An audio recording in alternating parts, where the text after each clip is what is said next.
You're listening to the Whole Church Podcast, a proud member of the Anazal Podcast Network. Our efforts to educate and unite the church are made possible thanks to our sponsors on Patreon, Captivate, and Apple Podcast. You could join them on one of those networks, or you can support the show by making a one-time tip on our Captivate website down below in the show's description. Farmer, you are working for a table full of bounty. Painter with each color, you are teaching us to see. Nurse, yours are the healing hands that touch the poor and broken. May God's kingdom come, on earth His will be done. Ephesians 4:25 through 29 in the Christian Standard Bible say, "Therefore, putting away lying, speak the truth, each one to his neighbor, because we are members of one another. Be angry and do not sin. Don't let the sun go down on your anger, and don't give the devil an opportunity. Let the thief no longer steal. Instead, he is to do honest work with his own hands, so that he has something to share with anyone in need. No foul language should come from your mouth, but only what is good for building up someone in need, so that it gives grace to those who hear." In the book of Ephesians, St. Paul is explaining what it means to be the church, and before this pericope, Paul wrote that the church is to work together in all of our different roles. Here, St. Paul insists that the church builds one another up in word, deeds, and he even ties our occupational work to this idea. Dr. Andy Walsh, do you think the way we present ourselves in work ties into the idea of building one another up?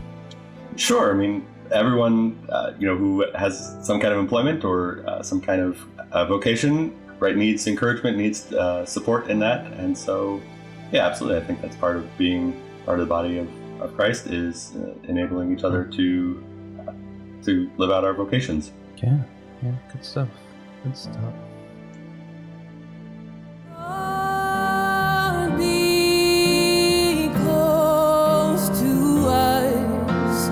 Lord, have mercy on us. Lord, please put your hands on us day by day. Hey guys, welcome to the Whole Church Podcast. Back again with the Whole Church Job Fair. It's going to be a fun one today. We're doing the Encore, right? We already finished the series up and you're like, wait, what? Another one? You guys know we do this with all of our series. I don't even remember when we started doing series, but it's a thing we do now apparently. And after each series, we like to do like a crossover with our other podcast, Systematic Geekology, because we like that show and we want to sponsor them also. So today we have a really special one. It's going to be a lot of fun. One of the other hosts of Systematic Geekology is here with us. Andy Walsh, the one and only. He's the Chief Science Officer at the Health Monitoring Systems in Pittsburgh, Pennsylvania. He's also the author of Faith Across the Multiverse. And like we mentioned, he's one of the hosts of Systematic Geekology. And this episode is going to be cross-posted over there too. So you guys, if you're on Systematic Geekology, listen to this and you're like, whoa, what's this? You can hear the rest of the Whole Church Job Fair series.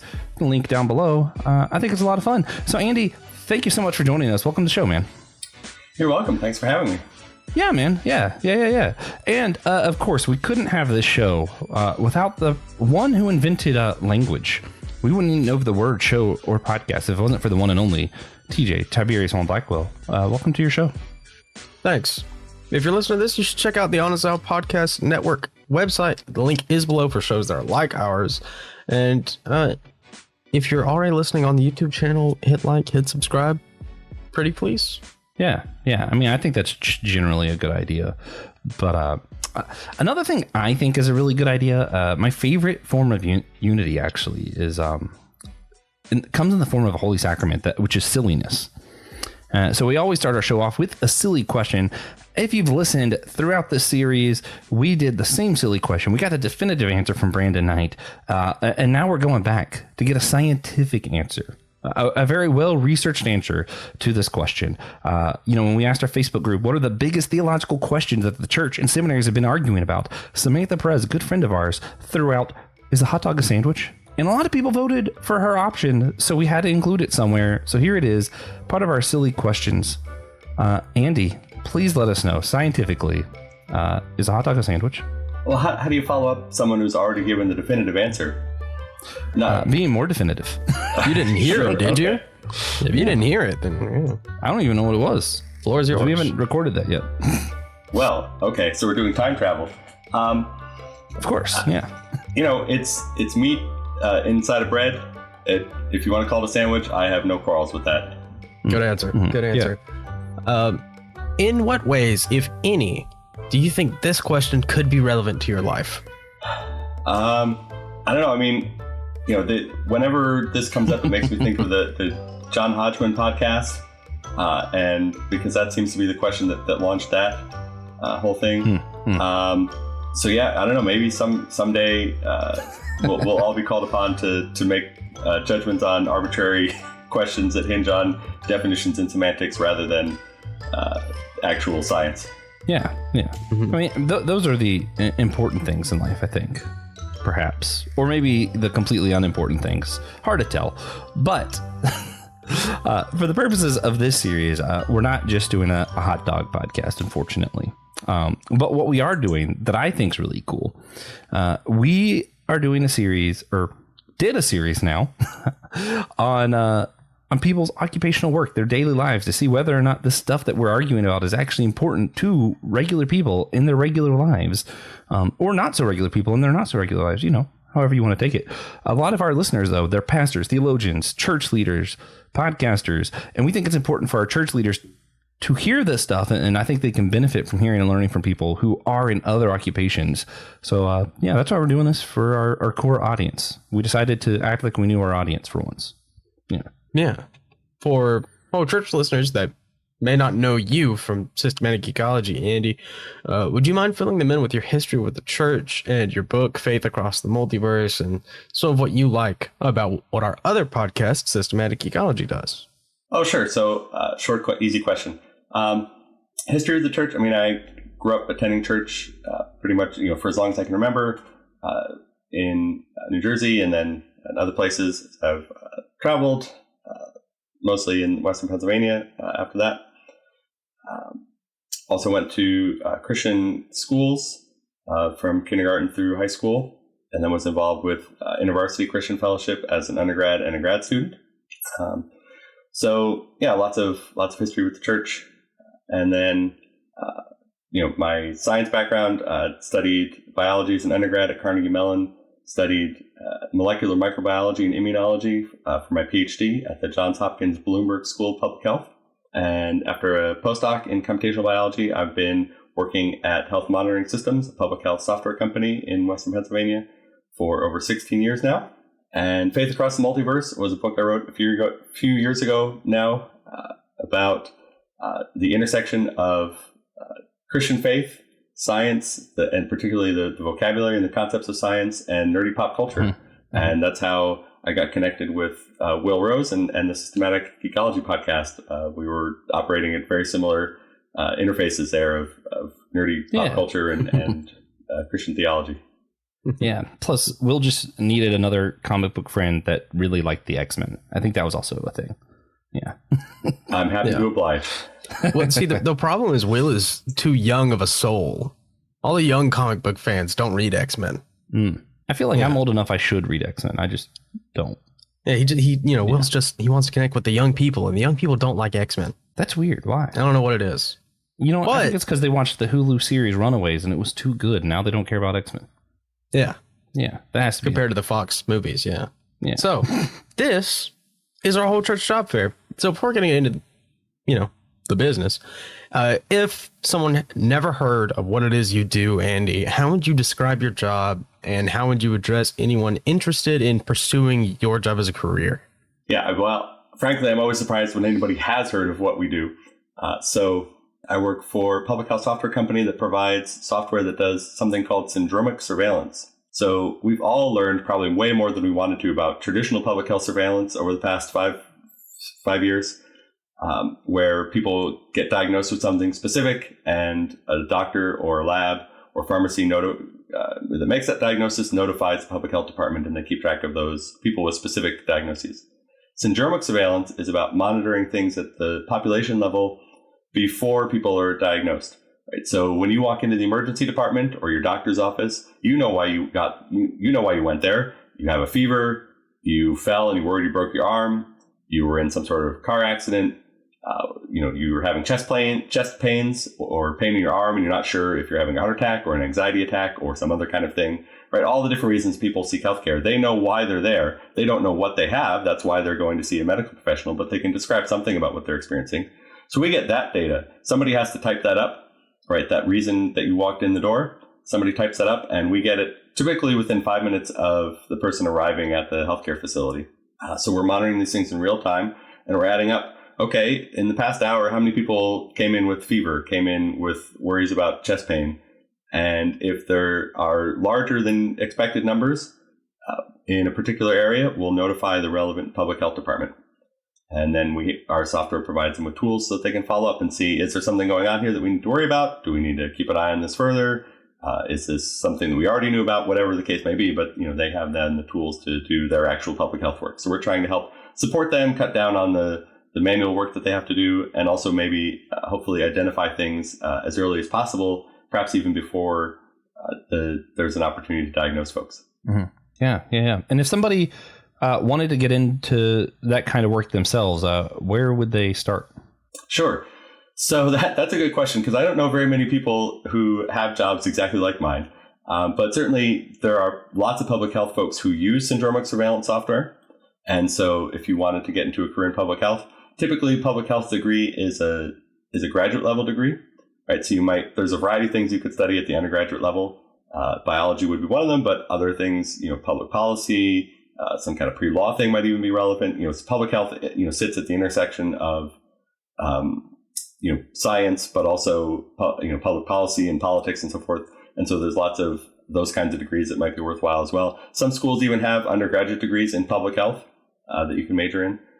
So something like that. And then, typically you'll need to go to a school of public health for a master's degree, master's of public health, or something along those lines if you're looking to get into then working for the, public health department. And there are public health departments in your state, certainly, many counties or large municipal areas.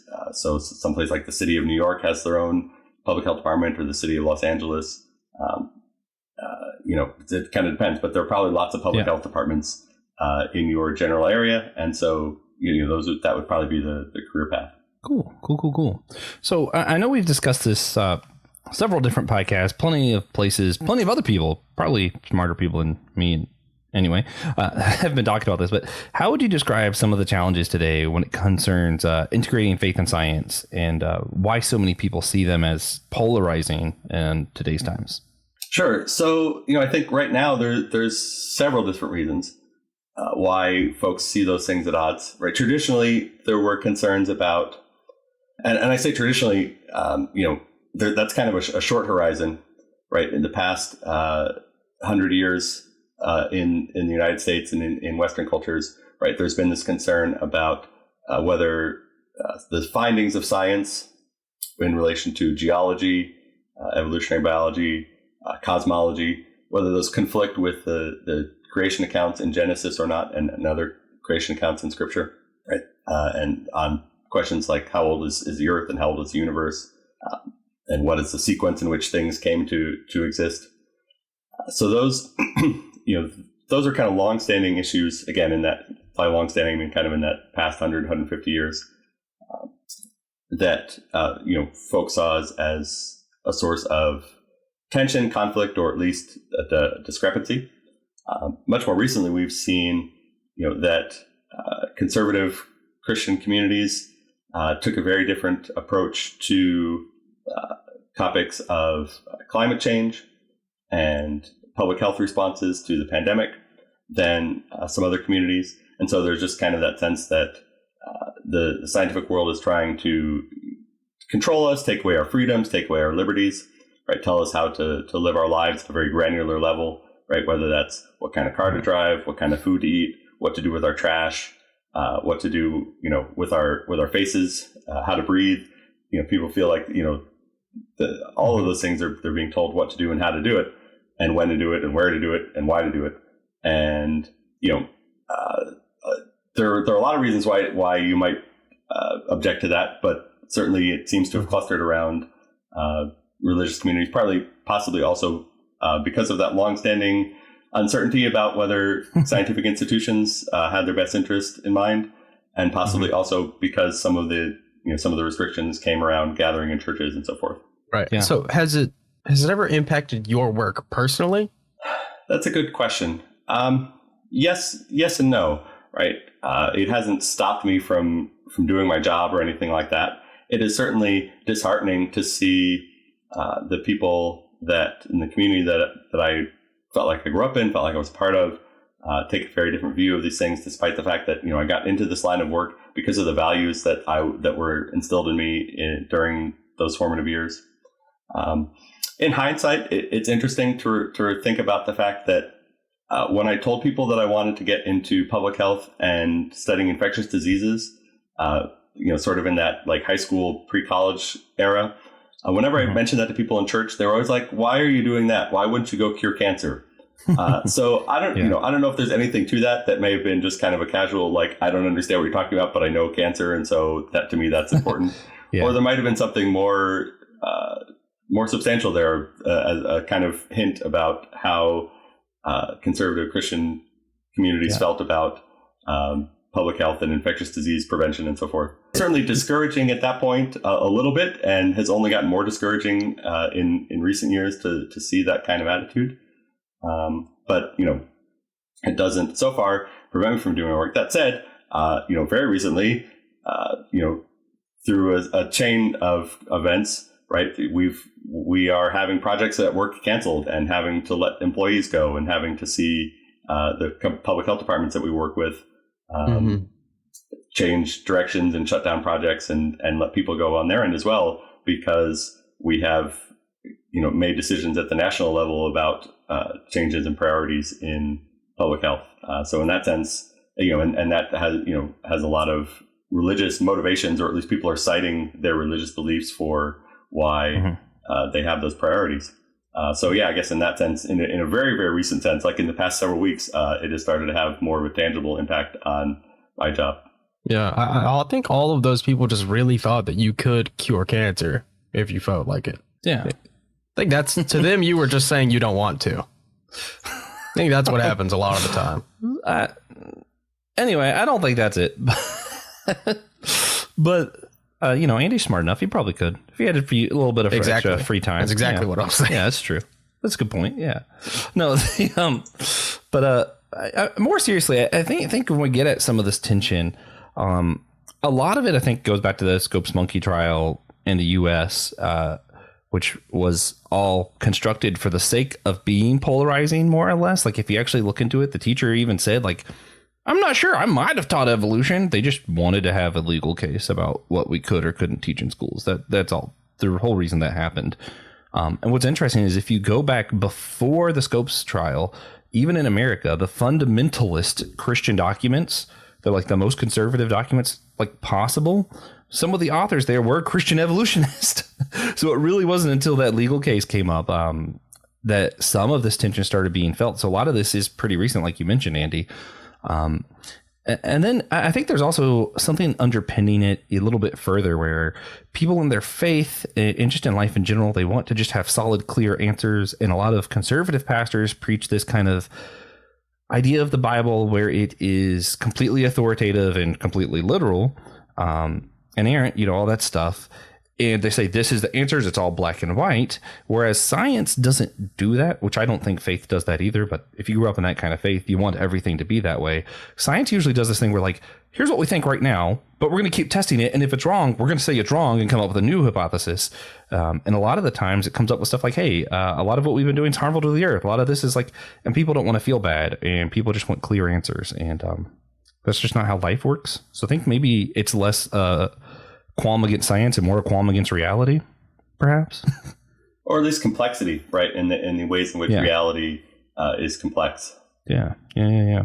But speaking of that kind of polarization stuff, I think it's interesting because also on our other podcast, Systematic Ecology, that all of us are a part of, we have a theme this year on polarization. And you contributed a lot to the different episode ideas we've been doing over on that show this year, such as the magic versus science, Jackie Chan versus Bruce Lee, other ideas that haven't even been released yet. Would you mind telling our listeners a little bit more about that series and some of the ideas that you came up with regarding that? Sure. So I think there is in fandoms, there's a long tradition of these kinds of, you have to pick this, or you have to pick that kind of thing. And I think it comes from a zero-sum mindset that's very easy to adopt when you're perhaps younger, right? And we associate a lot of these fandoms perhaps with young people, as we talked about before.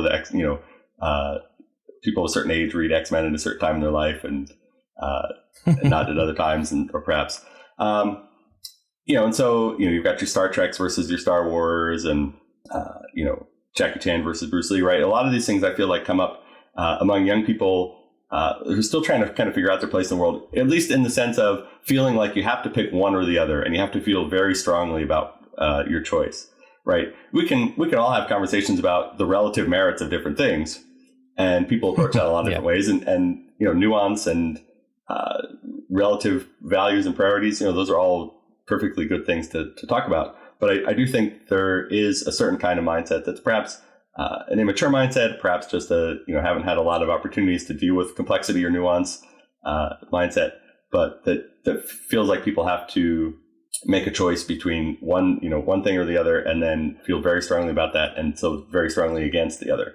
And so I was just kind of reflecting on some of those things that I've come across, magic and science being a big one that covers a lot of different categories. And, to the point they'll even see characters within the stories, sniping at each other about, well, I'm a scientist, and so therefore all your magic nonsense is nonsense. Or, I'm a wizard, and I think your technology is, awful and ruining the natural order of things, and so forth.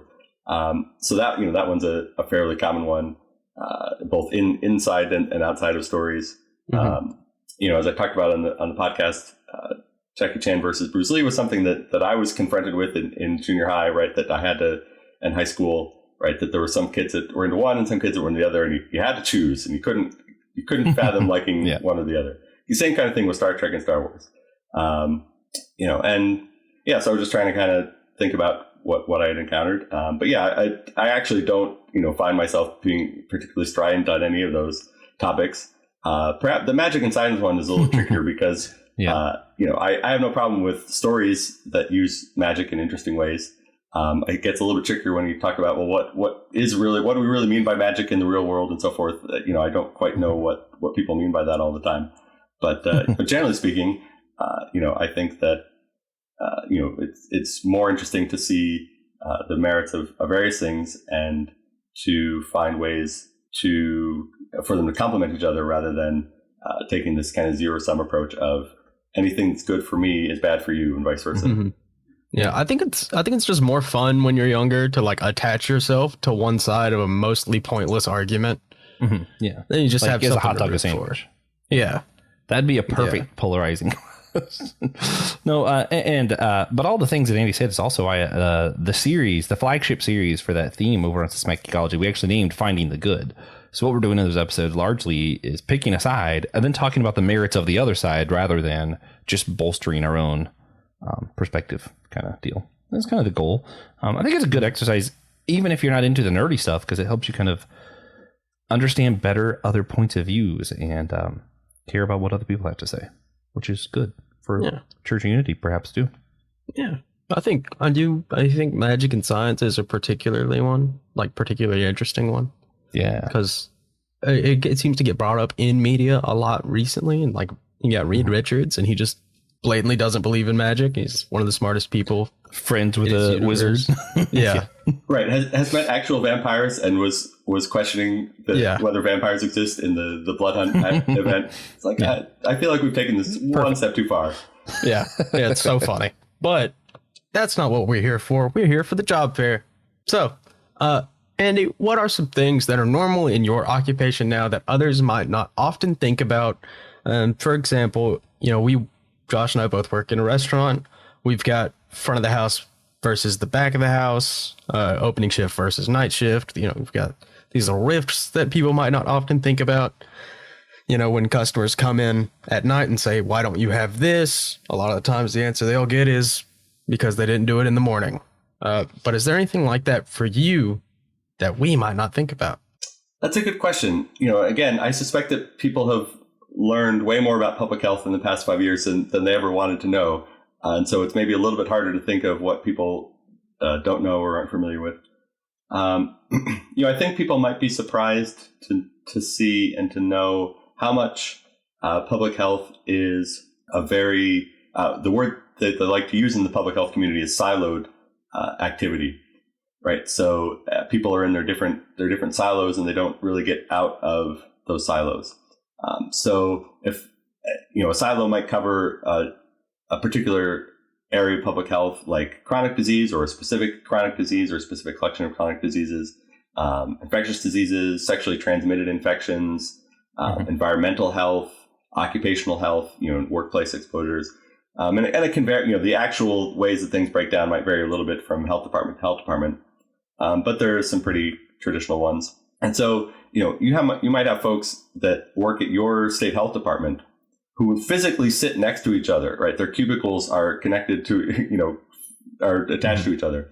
And they might never really have occasion to interact professionally because they're working in different domains, right? One might be a chronic disease person, another might be an infectious disease person. They might interact socially. It's not that they're not nice to each other or polite to each other, but they just have no reason to interact professionally. Whereas they might work very closely with the person in the next state over who's in their same silo, who works on the same disease that they do, right? And so they know exactly what that other person is doing, even though they're several hundred miles away, but they don't really know what's going on in the cubicle next to them. The one that I was most surprised by, I had some notion of that going into this because I had public health training and I have some notion of it from working here. But the one that I came across about 10 years ago that I was really surprised by was, there are folks in public health who work on drug overdoses, but drug overdoses actually split into two very different silos that don't interact very, very often. One are, and the dividing line is intentional versus unintentional, right? So there are folks who are concerned about intentional overdoses that are essentially suicide attempts, right? And so that falls under kind of mental health or behavioral health or something like that. And the unintentional ones are considered like a public safety issue. And so they fall under an entirely different category, at least in some departments of public health. So that was a challenge for us when we started working on drug overdoses with our data, was trying to figure out, well, when people come in, they're not exactly forthcoming about whether they intended to overdose or not. In fact, they may not even be conscious and forthcoming at all about their situation. So, how do we differentiate between those two things? But that was an important priority to those folks because, well, I work on this particular kind of drug overdose, and it's not by substance; it's by what the person's intent was. Yeah. Man, crazy stuff. But we also want to ask just like about the language use. So like whenever we're trying to get to understand different, because there's like all these different worlds, even within our own communities, because people live different lives at work than at home sometimes. And we want to ask kind of like, is there any different language that's unique to your profession? So like when I worked for Shutterfly, there's image comp, validation, we kind of said this stuff all the time. Whereas like in real world, we hear about image composition, like what? Or if you say validation, it's like, yep, the image is there. What do you mean? Even, I won't get into it, but there was even some racial stuff. Cause like you knew when certain colored people were up, photo editing technology isn't as geared towards some people groups than other people groups. So yeah, you had a lot of language that you're trying to like communicate this stuff. Is there anything unique in the language for your job that maybe isn't normal language for everybody else? Yeah, that's a good question. The first things that are coming to mind are more because we're a software company, and so there are some of the jargon from the software engineering world. So things like sprints. There are different ways, different philosophies, and different ways to organize how developers do their work, right? And one method is called the Agile method, and so development efforts are organized into sprints. And nobody's actually running. They're sitting at their desk typing, just as you might imagine software developers do. But they are sprinting towards a deadline, essentially, of, they're trying to work in short, fast bursts of writing code rather than we're going to spend 6 months on this project. Where, it's more like let's spend 6 days or a couple weeks. What else? Trying to think if there's any kind of public health. I mean, we talked about silos, right? So those, it's a metaphor from farming. It's not the physical object, but I think the concept translates pretty clearly. There's certainly all kinds of disease terminology, right? The medical terminology. There's all kinds of lingo there, technical terms, and so forth. I'm always fascinated by we have in the English language. There's a lot of medical terms that have both a Latin derived version and a Greek derived version, and it's interesting to see which communities use which one versus the other. So things like adrenaline versus epinephrine, right? That's Latin versus Greek for above your kidney. And the other one, since we're talking about drug overdoses, an interesting language challenge that comes up is that so we're getting this text data that people are typing very quickly, so they often use abbreviations and shorthand to try to just get down what the patient said as quickly as possible, so they can get on to actually treating them. And so oftentimes, if somebody overdoses, they'll just type OD for overdose. However, there are some doctors and clinicians that like to use OD as an abbreviation for right eye, from the Latin. And so, it's an interesting challenge to try to figure out from context, is this person talking about a drug overdose or talking about someone with a problem in their right eye? Yeah, I never would have thought about that. That's exactly what that question was for. Weird, though. Yeah, I also would have never thought of that. Yeah. Cool. So for the meat of these episodes, or job fair, we want to walk through 12 big theological topics that often get debated by theologians or podcasters or pastors, and to see how these ideas actually impact people's everyday lives, career-wise specifically. So we're going to go through 12 topics that our Facebook group voted on as the biggest theological hot topics of our time. And like it's multiple choice, we just need you to tell us if you find the topic somewhat relevant, not relevant, really relevant, or if you've never heard of it. So pretty easy. You've got 4 options for each of our 12 topics. And then later we'll go back and highlight a couple to talk more in depth about. Does that sound like something you're good for, Andy? I will give it a try. All right. That's all we can do, right? We can do our best. So the first one's going to be soteriology. And the question is if that is relevant to my job or not. If it's relevant, somewhat relevant, not relevant, or if you've never heard of it. Yeah, just say one of those 4. Right. I know I've heard of it, but I'm not totally confident. I'm going to say not relevant. All right. Free will versus predestination. Yeah, not really relevant. Atonement models. Yeah, not really relevant. Continuationism versus cessationism. In regards to gifts of the Spirit, specifically. Right. Yeah.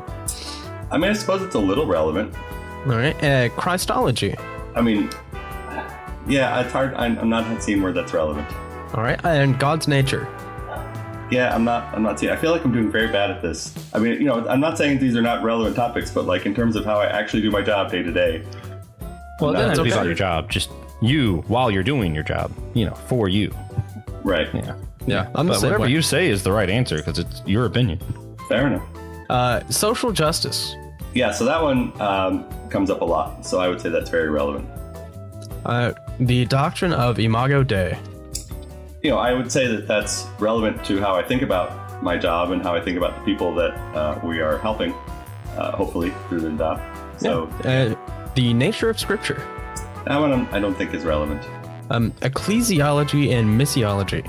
Yeah, I don't think that's relevant. Demonology and angelology. Again, maybe a little relevant, and depending on how one thinks that causally intersects with people's health. And eschatology, the study of the end times. I'm hoping that is not relevant to my job. Yeah.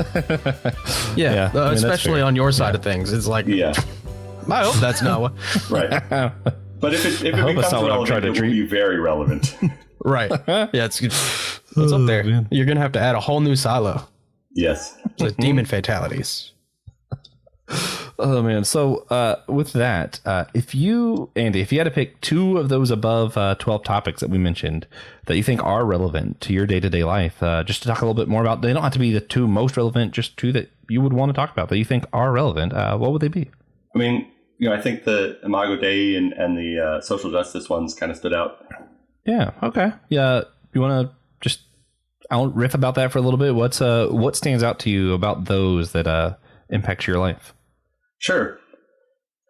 In terms of social justice, right, we, again, talked a lot in the last few years about how the categories that we create for people, race, gender, even various, social and community affiliations, have an impact on people's health. And beyond whatever biological correlation there happens to be. Right. So we've known for a while, for example, that, there are certain health outcomes that are worse for Black people in the United States than they are for other groups. And that is not, and the evidence does not suggest that that's because there is some genetic feature of that population that means that they have worse outcomes, in things like blood pressure and diabetes and so forth. There are obviously, one example that people might go to is sickle cell anemia. Right, so the genes for sickle cell are more prevalent in certain populations, and that does have to do with, the intersection of sickle cell anemia and malaria protection. And so people coming from places where malaria is endemic, right? That is there is some biological genetic connection. But a lot of these other health outcomes, we have not been able to find any biological explanation or genetic explanation. It has to do more with, access to healthcare, education. Communities' approaches to treating different things, right? It even comes down to knowing your health outcome may depend on did you grow up in a community that knows when to go to a doctor for what, and what doctor do you go to, right? I'm always a little bit surprised by how much you have to know as the patient about which doctor to see for what kind of condition. You almost have to halfway diagnose yourself before you figure out which healthcare professional to see, and so. If that knowledge is not part of your community, part of your education and your upbringing, you might delay care. You might not get care at all. You might not know this is something that needs to be treated or something that could be treated. A lot of people suffer with things because they don't think there's anything that could be done with them. And so, so that intersects. And we've made some efforts in the past using our data to try to identify. We don't get a lot of data about specific people. Right, we're not getting your full name and address and all that kind of stuff. We're trying to look at things at an aggregate level. So there's limitations to what we can do, but we have made some efforts to try to identify issues that might correspond to socioeconomic categories or just geographic regions. I've seen public health folks who have access to more granular data.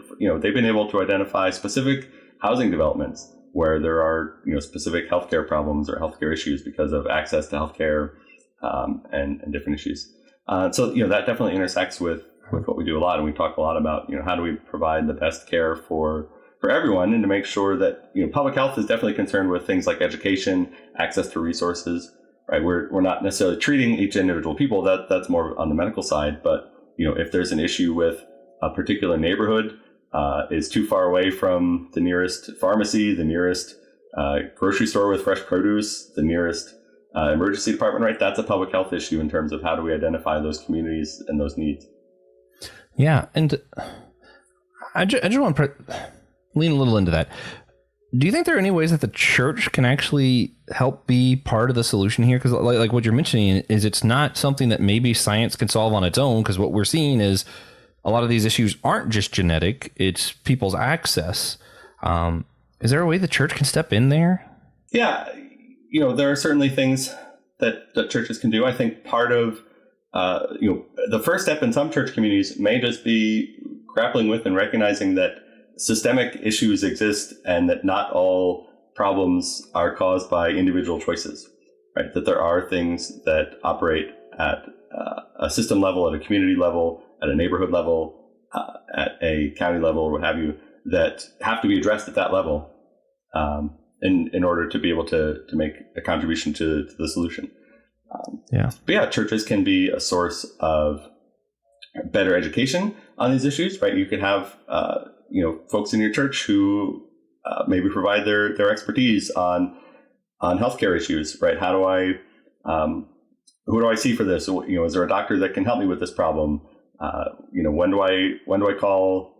When do I go to the ER? When do I, go to my primary care physician?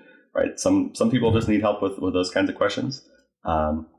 There may be issues depending on where your church is located. There might be issues of transportation, right? So the church could I know there are churches that provide transportation to various things. That could include taking folks to healthcare appointments, or, even, and this obviously gets into, confidentiality issues and so forth. But sometimes folks might even need somebody to go in and talk to their doctor with them about like what is going on. Maybe there's language barriers, or maybe there's just unfamiliarity with things, right? And obviously that has to be navigated very carefully with each individual with respect to their privacy and so forth. But that might be a place where folks could help. Some churches operate food pantries, just kind of paying attention to what food are we stocking, what kind of nutrition is available through this food. Is it all just calories? Are there plenty of micronutrients? Is there plenty of protein, plenty of fiber, all those kinds of things? And so maybe even rethinking about, asking what you ask for donations for the food pantry might be something that the church could do. And if you don't have one, maybe, starting one or starting something like that, right? So helping to deal with issues of food insecurity, food access. I mean, there's probably a whole long list of things that could be done. But those are just some of the ones that kind of popped onto my head. Yeah. I'm gonna ask one other thing, and then TJ will be annoyed at me, but it's okay. I don't think he hates me yet. One of the things you said somewhat too is what I'm actually curious of.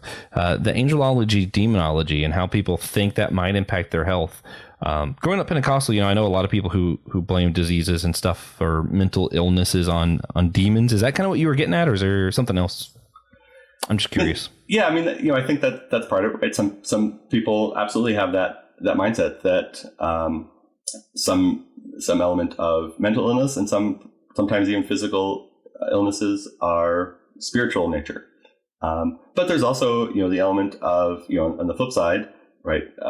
Do I think that, angels can be a source of healing or a source of relief from these things, right? So I think that there's a kind of practical public health issue of being aware of people's beliefs in those kinds of areas and helping navigate them. And whether you as a healthcare provider or a public health professional share those same beliefs or not, you might have to still navigate how a person approaches those kinds of questions and be respectful of where they're coming from and provide solutions in a way that is consistent or complementary to how they approach things. And that may be another role for the church, right? For the church leaders to be able to help navigate those intersections, right? And help maybe some of the congregation being a positive force for, hey, there's a way that this medicine or that, this healthcare procedure or mental health, treatment can sit alongside of your belief in, God's healing rather than being at odds with it. So yeah, that was kind of what I had in mind. Yeah. I mean, I get it. And they're right. Demons do cause all bad things. No. Yep, that's what that is. So is there any one of the topics that we mentioned that you think is particularly irrelevant to your life, like specifically?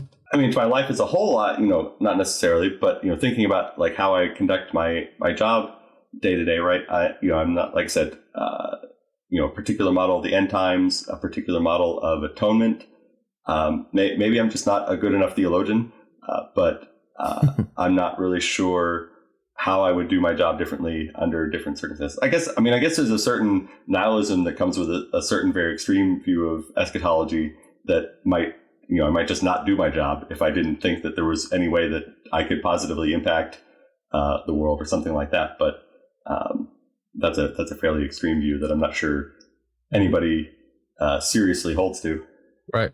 Mm-hmm. Do you think, or what would you rather our church and like our pastors and theologians focus on, just, more to cater towards people like you? Yeah, I mean, so, as a person like me, I see, value in theology of all kinds, right? And as somebody who is enthusiastic for basic science and curiosity-driven science for its own sake, I certainly wouldn't want to discourage anybody from curiosity-driven theology for its own sake, right? So even if the question of what actually happened on the cross, what was the model of atonement, or the question of what's coming in the future for all of us, even if that might not change what I'm practically doing from moment to moment, doesn't necessarily mean that it's not a worthwhile investigation.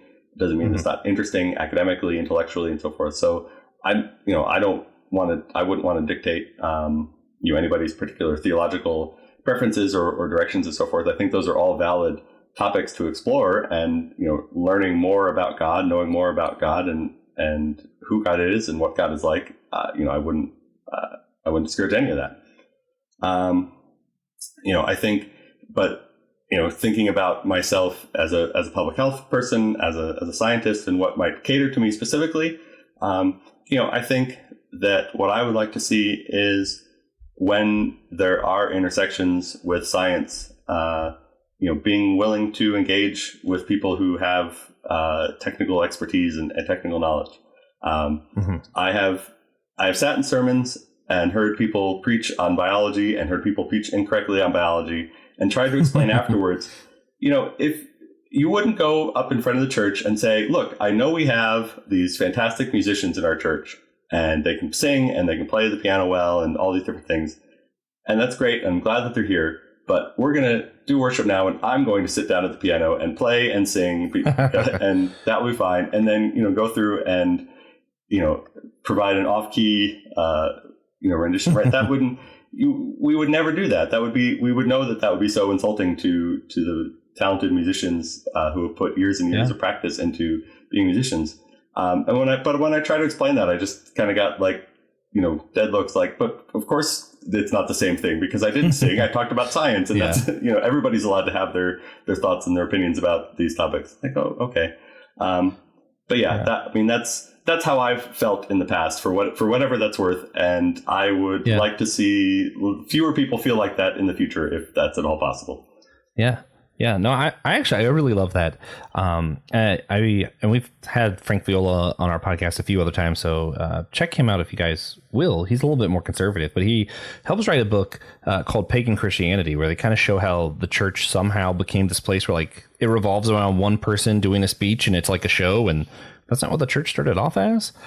So I like this idea of more people participating in different ways, whether it be our scientists to talk about scientific issues rather than someone who maybe doesn't have expertise in that field, or, like you mentioned, pastors preaching about biology, not knowing anything about it. I hear pastors preaching the Bible, and I'm like, I kind of wish you would stop and exalt a Bible expert first, because even the stuff that's maybe seems inconsequential that you get wrong, I'm like, no, that's just incorrect. That's not actually what it says. Or, I'm like, I don't think you read this other passage that says Saul's name, who was also Paul. That's the thing they get wrong a lot, right? Where people are like, when Saul's name changed, I'm like, it didn't. Stop preaching that.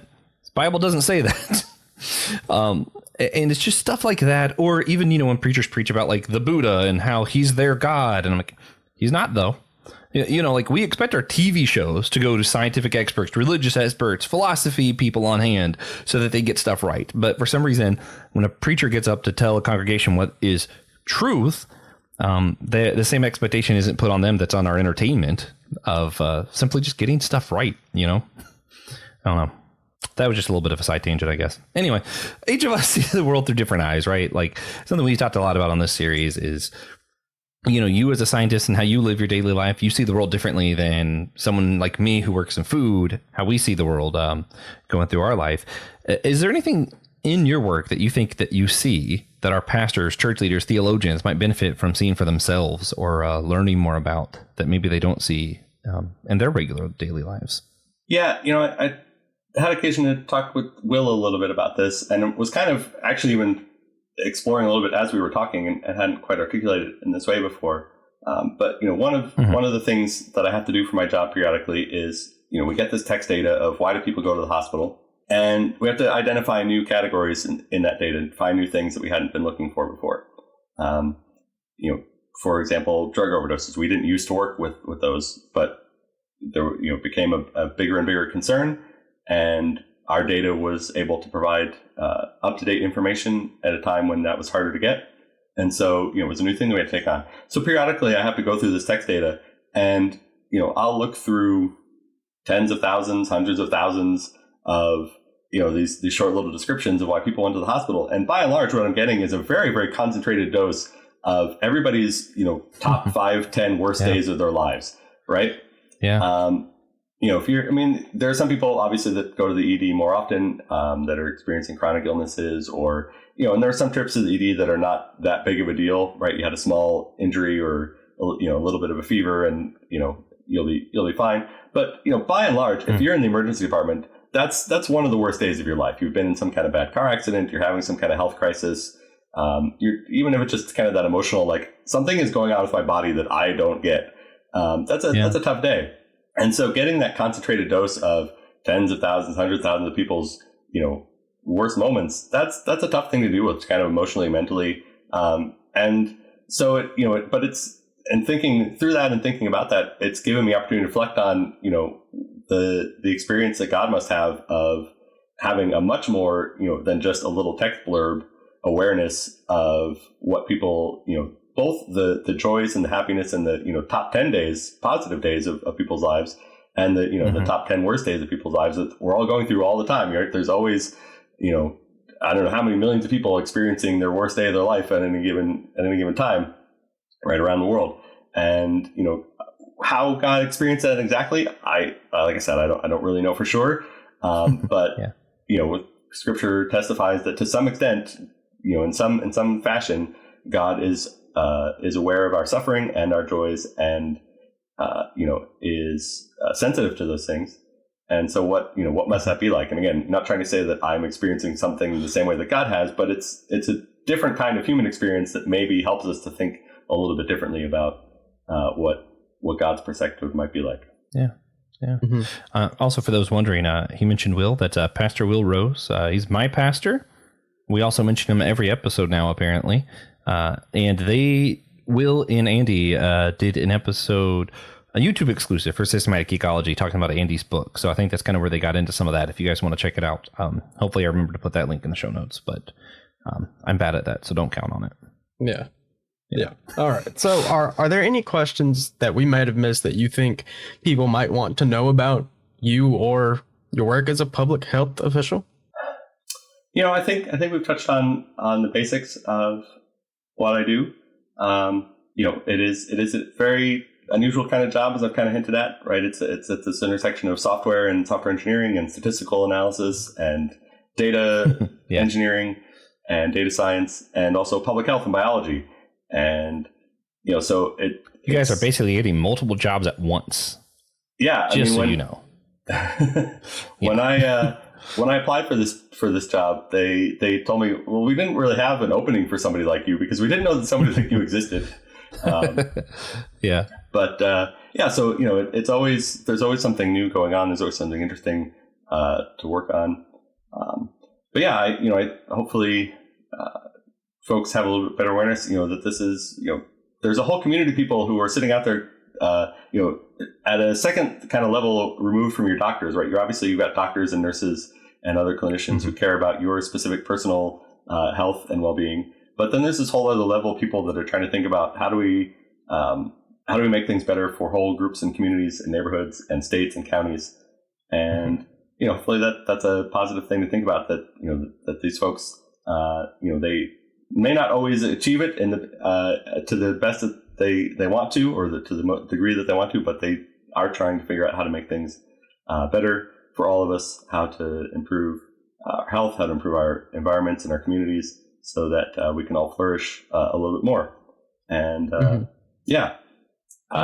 it really kind of grieved me a bit when, to see these folks get demonized so much, and the idea that like, oh, they don't want us going out and hanging out in restaurants or getting together. I'm like, if only you knew, you could talk to some of these people, like they would be the first person to go to you with a bar, have a drink with you, chat with you. They would love nothing more than to see you get to socialize and be happy, and would gladly do it with you if you were so inclined. But I think there are a few people that I've met more who are more just kind of thinking about how do we make things better for everybody all the time.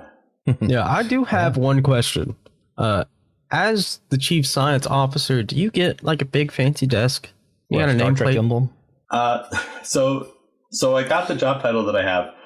My boss said it was about 60-40 between it was an appropriate promotion in the sort of corporate advancement sense and wanting to give me a job title that was the same as Mr. Spock's on Star Trek. Yes. So fantastic. Yeah. We are a small software company. We don't have to go there. But we are a small software company. We've been about the same size the whole time that I've been there. So I'm not in some big fancy corner office. I don't even have a door on my office. So it's not like this private suite kind of thing. I do have a nice yet. You don't have it yet. My desk is bigger than my desk in my office at work is bigger than other desks that I've had before. So I guess I would say it is a big desk, but it's not like it's certainly nothing one of these like solid wood kind of right. Those aren't real. No one has that. Yeah, I'm literally recording on that desk right now. A solid wood big desk. Yeah, but it's not that solid. It's broken. I mean, that's true, but that's because I moved it several times and I broke it. I'm just that powerful. That's different. But anyway, the one thing we usually do on this show before wrapping up is to ask our guests if they could provide a single tangible action for those listening that they could go do to help church unity, whatever. But instead, for this series, we've been asking people if someone in the church or the church itself could do something to help you specifically, or like someone like you or in your career that works with public health. What's something the church could do that would be beneficial to people like you, Andy? Or someone in the church? Yeah, I think that, something that public health folks could always use is just a little bit more encouragement and appreciation or gratefulness, right? So when you're a physician and you help somebody get better, right, you see that. You have some direct connection to, oh, look, that person is now healthy because I, gave them this medicine or performed the surgery, what have you, right? The best that I can do working in public health, and especially since I'm kind of like even one step removed from frontline public health, is, well, hopefully like 100,000 people are like 0.1% better off today than they were last year or whatever, right? And so maybe hopefully that all those little 0.00001s add up to something. But it's very abstract. It's very indirect and diffuse. Mm-hmm. And so, just kind of saying to somebody, hey, I know that I don't know what exactly you've done to help me personally, but I know that you're working hard to help people, and I appreciate that, and thank you for that. If you know somebody who works in or around public health, and obviously also healthcare, frontline healthcare workers, and all those folks deserve all the thanks and appreciation that we can give them too. But if you know somebody in public health, just every once in a while that little, hey, I'm glad that you do what you do.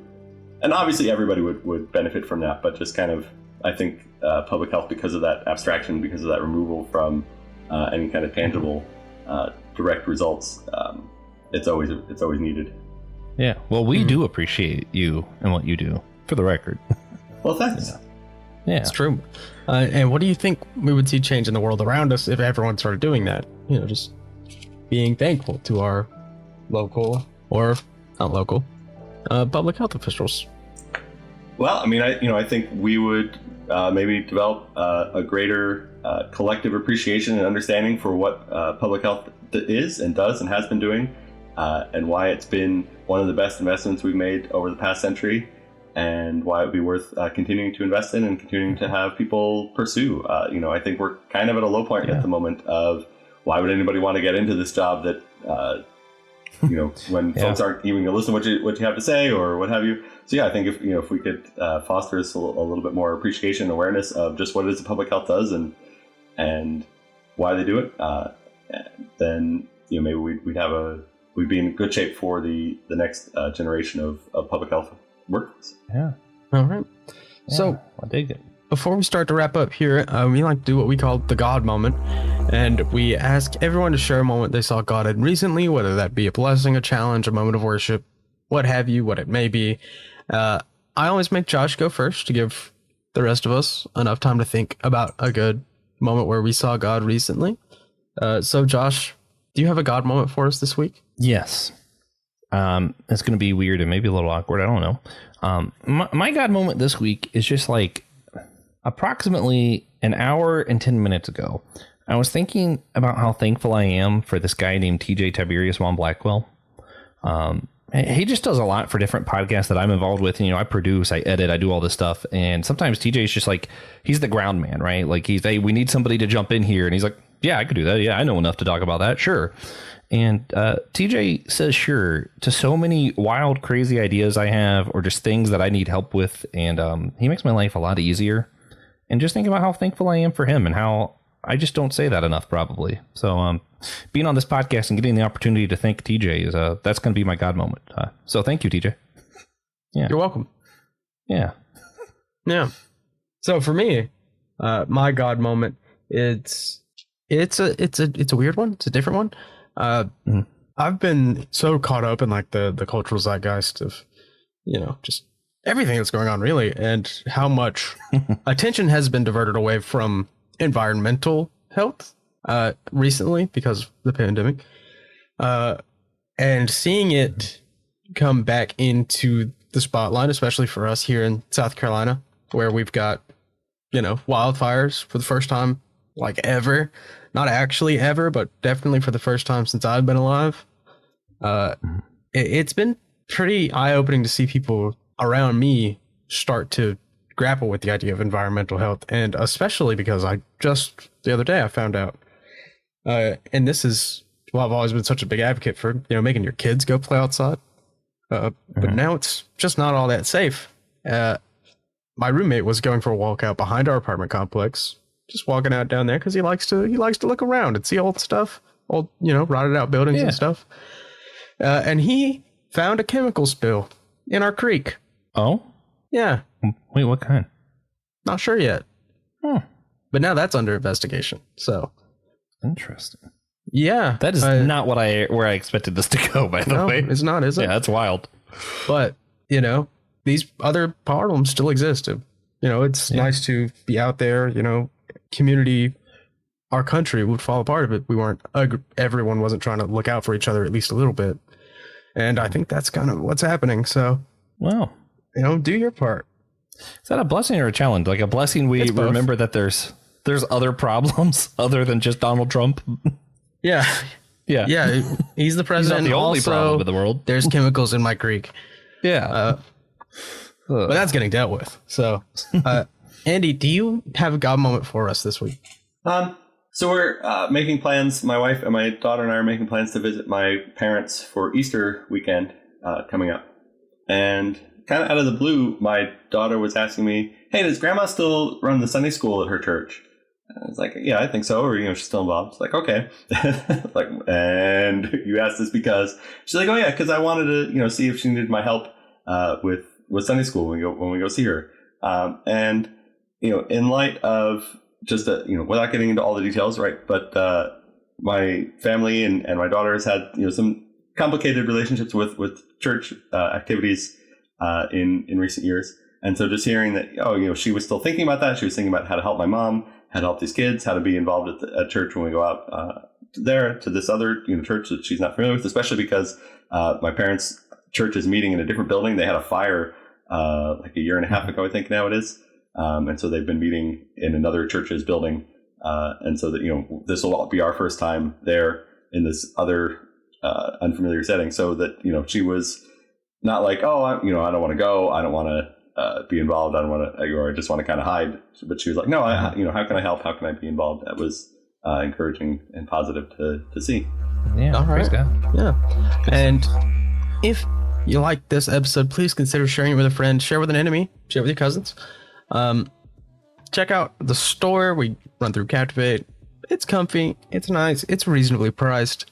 There's no reason not to, unless you don't have any money. But if you want us to buy you the merch, that still goes down as a merch sale for us. So let us know. We'll see what happens. Yeah. It wouldn't be the first time, weirdly enough. But yeah. Also, check out our other shows. This is a crossover.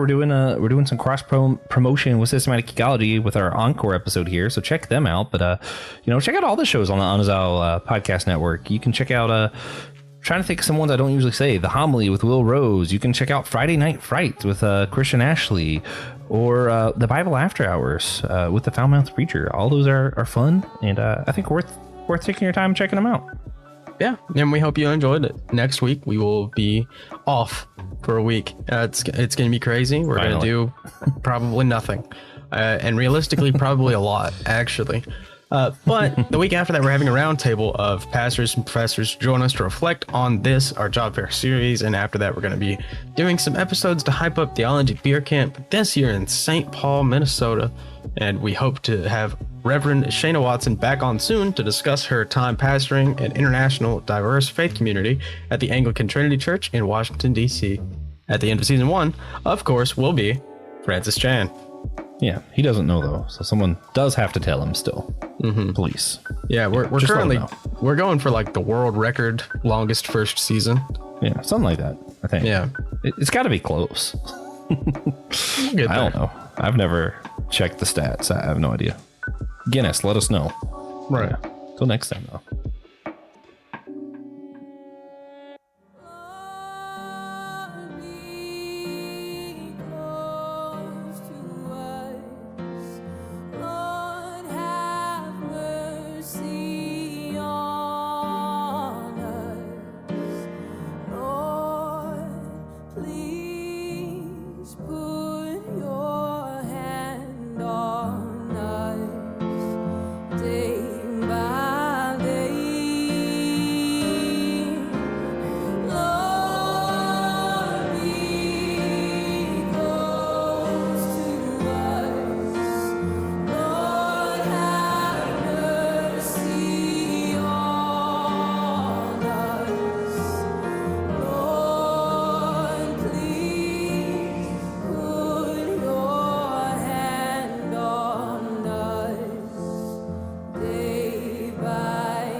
Thank you for listening to the Whole Church Podcast. We hope you enjoyed the show. Remember, you can always sponsor our efforts to educate and unite the church on Captivate, Patreon, or Apple Podcast.